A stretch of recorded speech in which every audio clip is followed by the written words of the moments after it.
Chapter 1. I weave through the crowd, my focus on the girl in the center. Something's wrong.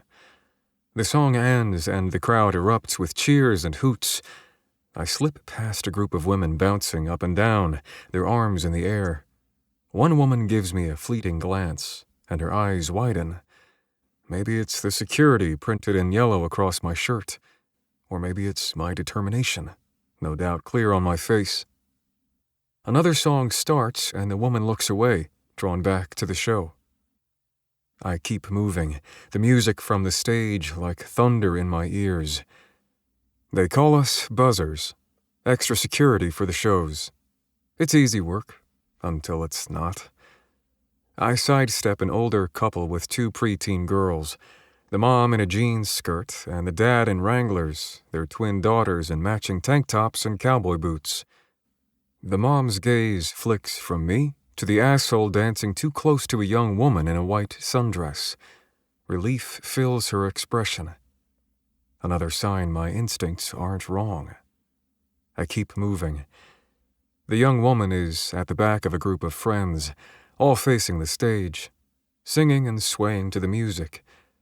He's the tall one in a trio of guys directly behind them. When I first saw him pressed against her back, I assumed they were a couple. But she shoved him back, a scowl on her face. It's my job to defuse the situation before it gets out of hand.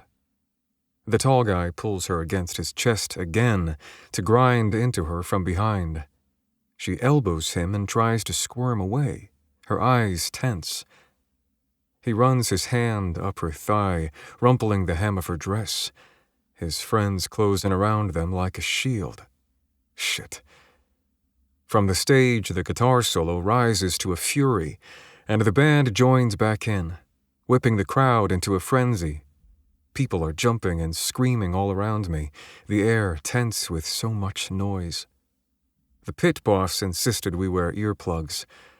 He failed to protect his hearing when he was younger, and now his ears ring all the time. The earplugs are his way of looking out for us, but it means I don't hear cries for help. I have to rely on other cues, like the one lighting up my gut.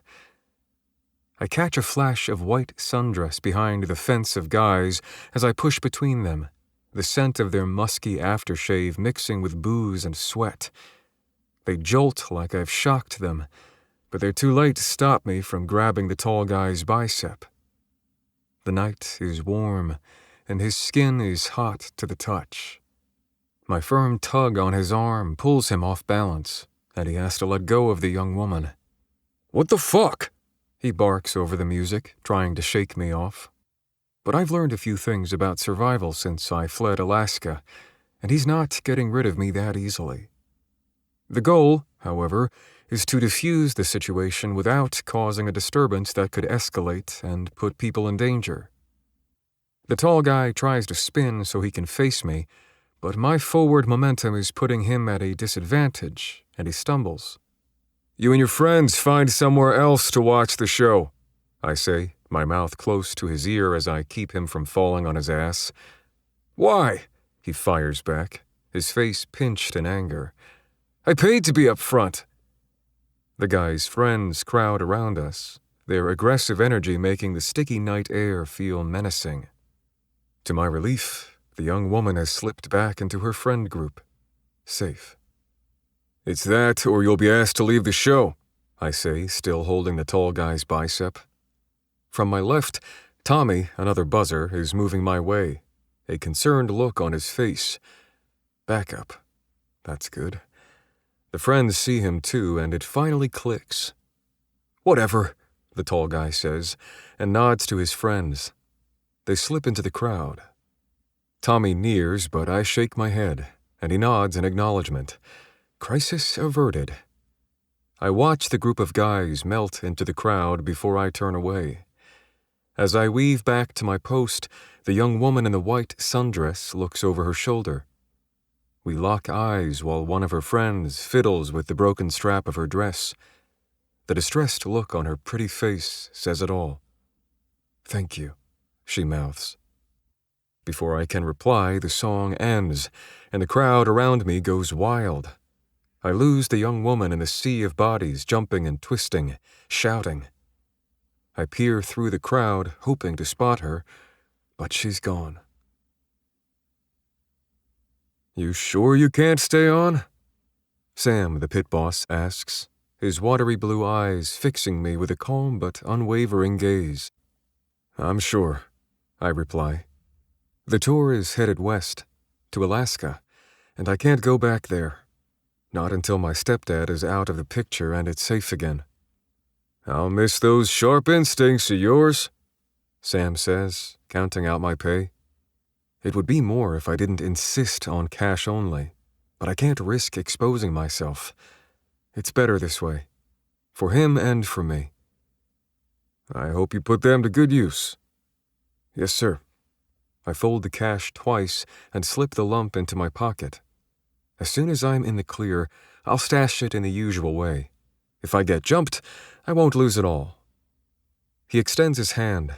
I fight my hesitation. Sam's a good guy. He's not out to steal from me or hurt me. He likely didn't believe my story about having credit problems, yet he didn't challenge me or turn me away. And I'm grateful. It's only by the kindness of people like him that I've survived. I take Sam's hand and give it a firm shake. The physical sensation of his palm against mine is a shock, but I try not to show it on my face. It brings up too many emotions, none of them safe to share. Just one more consequence of being on the run. "You take care," Sam says as our hands slide free. "You too." I turn away. It's 4 a.m, with dawn just a pale pink blush in the eastern sky. It's become my favorite time of day. It means I've made it through another night. I walk to the back gate and slip past the guard to the parking area, whistling Springsteen's Preacher's Daughter. It's sad but hopeful. My dad used to sing it from memory, his eyes getting wistful. After he died, I couldn't bear to hear it, but the melody finds me sometimes. The concert ended hours ago, but hardcore fans stay the night in vans or tents in the nearby field, then follow the show to the next stop. A few are stirring, packing up tents or making breakfast. My empty stomach rumbles. I could wander through the camp, maybe score a cup of coffee, or maybe a scrap of someone's muffin tossed in the trash. But this is the safest time of day to travel, and I best be getting on my way. There's a border to cross, and hopefully a fresh start waiting for me on the other side. It's 3 miles to Sweetgrass. According to the Google map I memorized at the Kamloops Library, there's a diner and a trucker gas stop. A good place to size up my options. I'm exhausted from being up all night, but there's no time to rest. With the sunrise comes a soft breeze that bites my cheeks and sends the dust on the sidewalk skittering into the weeds. I pull my ball cap lower. Once I'm in Idaho, I can hitch my way south to someplace warmer before winter. Find work, a room, wait for things to settle down back home. Like my stepdad Christoph behind bars. Like Terilyn's murder solved. Grief sticks to my insides like tar. If only I could have protected her. She was my friend, and I let her down. I huff a breath and focus on moving forward. The distant mountains sharpen in the hazy morning light. My empty stomach rumbles again, loud over the whoosh of passing cars. I kick at a weed growing through a crack in the sun-baked sidewalk. Well, I stole a kiss from the preacher's daughter. Her daddy warned me to stay away. I take the street through the industrial district, humming the chorus. I kept watch for the rest of the show last night, but the tall guy and his aggressive friends did not reappear. The young woman in the white sundress stayed with her group until the final encore. I lost track of her after that when I left my post to monitor the west exit. The mixed look she gave me keeps playing in my mind. Gratitude, but edged with something else. Determination? Hostility? Like I had robbed her of the victory of fighting that guy off herself. I grimace. 3 against 1 aren't great odds, even for a tough little thing like her. The route through the industrial section of town leads to the giant parking lot with the tower advertising gas prices and a diner serving all-day breakfast. My stomach rumbles again. If the mood is right, I could order something while I wait for an opportunity. The giant side lot reserved for semis is packed 4 rows deep. Hitching a ride with one of the drivers isn't an option. I learned that the hard way in Prince Rupert. No stowing away either. At border crossings, commercial vehicles are inspected from top to bottom. Across the freeway from the diner, train tracks run parallel. That's option B, but it's risky in a different way. Like the time I woke up in a boxcar with a knife to my throat. I shudder, even though the summer sun is warm on my shoulders. Keeping my head tipped low, with the brim of my hat for cover, I scan the lot of parked cars while heading to the diner entrance. A good number of Idaho plates. That's good. Camper vans, some probably from last night's show, plus a mix of SUVs, trucks, and passenger cars. Ideally, I hitch for free, but I'll pay if I have to. Something else I've learned since being on my own. Almost everyone can be bought for the right price. When I pull open the heavy glass door, I'm hit with a warm gust, heavy with the scent of flapjacks and fake maple syrup, and the scrape of silverware on plates blending with the din of conversation. My eager stomach is like a pincushion, but I soften its bite with a slow inhale of the comforting sense of food. To the left, a large entryway in the shape of an arch connects the diner to the convenience store and cashier for the gas station. To my relief, my face isn't on any of the wanted posters lining the left wall, their corners curled from age. "For here or to go?" a waitress asks, snapping my attention away from the convenience store entrance. She's holding a pot of coffee in one hand and a heaping plate of eggs and hash browns in the other. The welcoming scent must have distracted me for an instant too long because the waitress releases an impatient sigh. "Can I get a table in the back?" I nod at the empty one at the end of the long row that will allow me a full view of both the diner and the parking lot. It's also next to the restroom. She plucks a thick plastic menu from the slot by the cashier podium, with the same hand holding the coffee pot, and spins away, her steps fast. I follow her down a walkway between the low booths lining the window and the counter where diners are seated on stools that face the kitchen. A cook in a white apron is in constant motion at the flat grill, and waitstaff breeze through for more coffee or to plate up their orders. My waitress pauses only briefly to deliver the plate of food in her left hand to a man sitting alone, then hurries to the table I picked out. She sets down the menu as I slip off my pack and slide into the seat. "Coffee?" She turns over the thick ceramic mug upside down on a paper coaster in front of me. I barely nod before she fills it to the rim. "I'll give you a minute." She spins away.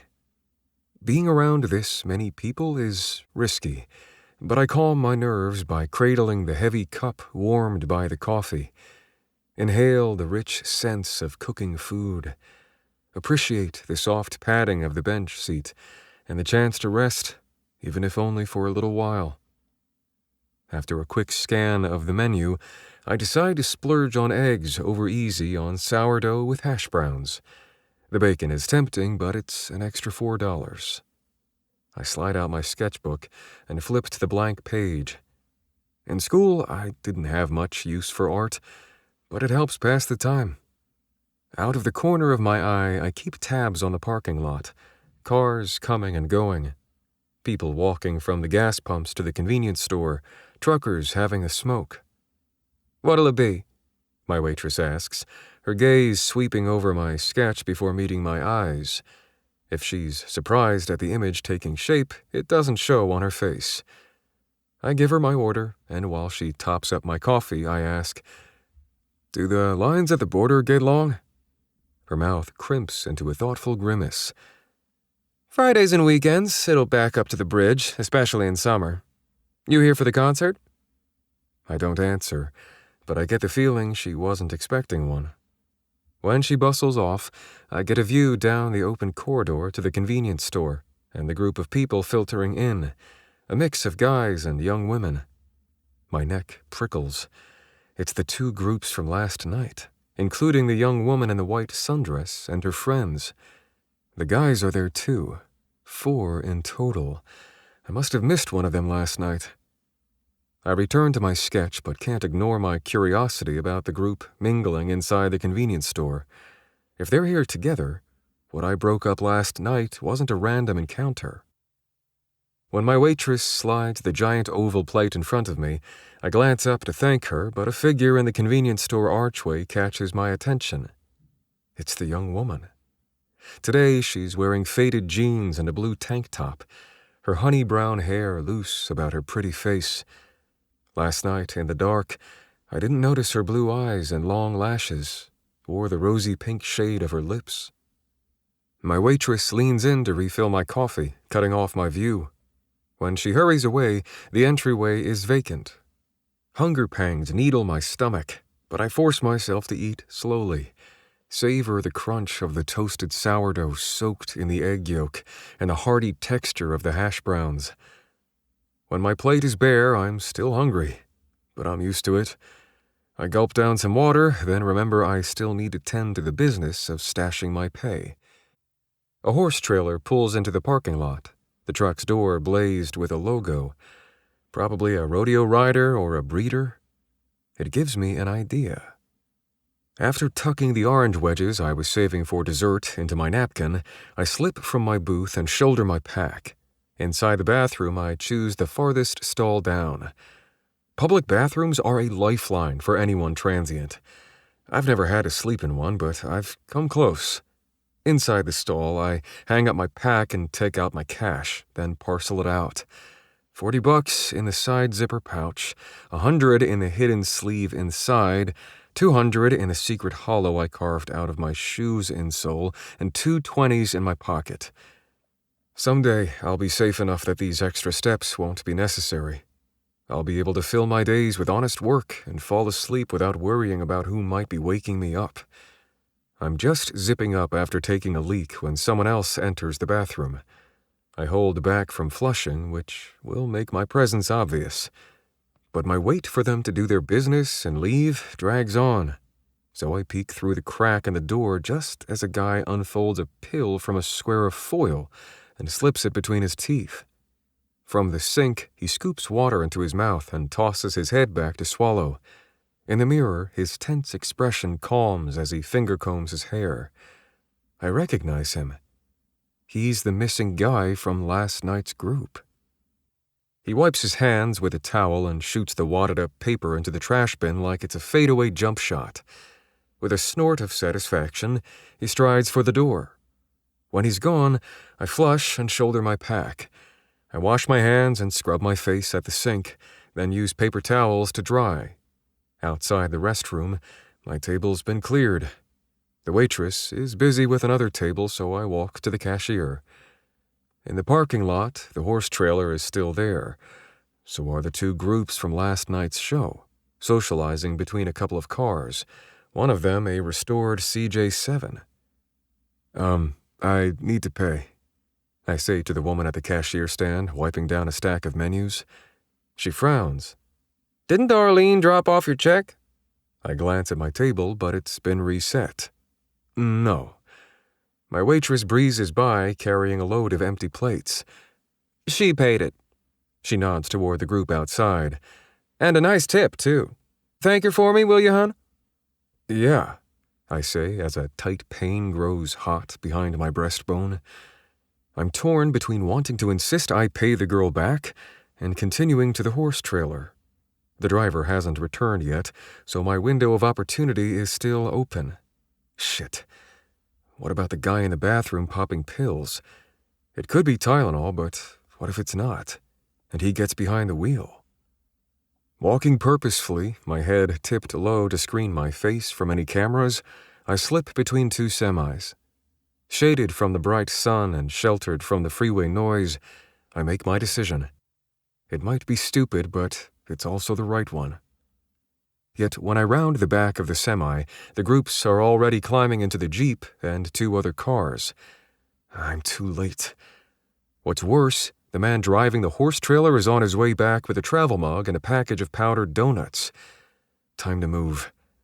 Walking steadily and shielded by the angle of the trailer, I approach. There's no time to evaluate if the horses will mind a companion. It's a classic slant load, with 3 stalls, each separated by a half wall made of sturdy aluminum that swings on a hinge during loading. The big chestnut quarter horse in the middle eyes me warily as I pass, giving a low nicker. I'm guessing he's the pickup horse, the boss. I offer him one of my orange wheels through the slats in the window. His soft lips quiver across my palm. If I wasn't in a hurry, I'd take the time to pamper him a bit more. While he chews, I step to the back and lever the handle. The horse in the back slot pricks her ears, but before she can get too anxious about a visitor, I run a confident hand along her hindquarters and slide in next to her. "Easy, girl," I say in a low tone. If she got really freaked, she could slam me into the side of her stall. If I ended up behind her, one kick could do me serious harm. I offer the mare my second orange wheel. She jerks back, then comes in for a sniff. When she lips it into her mouth, I smile. "That's it," I praise in a low tone. The boss in the middle stall nickers again, his ears perked. He's protective of his ladies. I get it. The truck door slams and the engine starts. I brace against the aluminum divider with my shoulders and give the mare my final orange. She takes it, then dusts my palm with her soft lips, searching for more. I stroke her neck, inhaling the comforting scent of animal and sweet hay while the trailer swings in a wide arc, the hitch squeaking and the diesel engine a comforting rumble. The driver gently accelerates onto the freeway. Now, there's nothing left to do but be still and stay ready.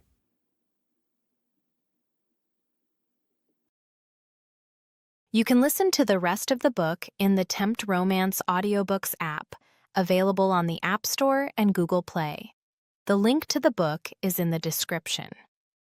Discover even more bestsellers and exclusive stories updated weekly, only in Tempt Romance audiobooks.